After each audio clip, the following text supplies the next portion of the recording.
Israel's launched a fresh wave of airstrikes on southern Lebanon. 2 strikes have targeted the town of Mansouri. It comes after Israel launched attacks overnight, saying they were in response to Hezbollah's violation of the ceasefire agreement. 8 people were wounded. Israeli and Lebanese delegations have been meeting in Rome to discuss the US-backed agreement that Hezbollah is not part of. Zeina Khodr is in al-Mansouri in southern Lebanon. It's the second day and these are new strikes. What more do we know, Zeina?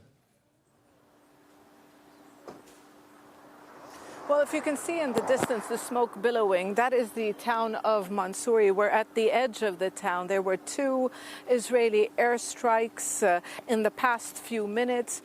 The town is supposed to be empty of residents because 24 hours ago, the Israeli military issued forced displacement orders telling the really few families who were in that town, because not many people returned to Mansouri simply because it's totally destroyed, and at the same time it's so close to the area that Israel occupies in southern Lebanon. The hill behind that smoke, that is occupied territory. So the Israeli army issuing the first forced displacement order in weeks.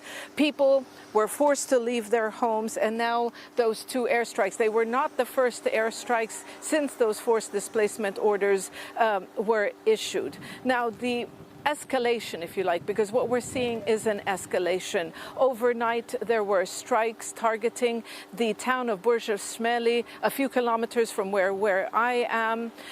These areas where residents return to, people who were displaced for months, they recently returned to these villages because of the lull in the fighting, have come under attack. There were injuries in the Burj al-Shmeli attack, up to 8 people wounded, a house was totally destroyed, and there was also a drone strike in Tibnin. So you're getting these, these attacks despite a ceasefire, despite the fact that Lebanese and Israeli diplomats and military officers are trying to reach some sort of an agreement to implement their framework deal, which was reached weeks ago, but there hasn't been much progress. So people here are growing increasingly concerned that the trajectory of this conflict is one of escalation. And before these airstrikes happened, we were sitting here with the people of the town who were really waiting in their cars on the side of the road, for approval to be able to return to their homes.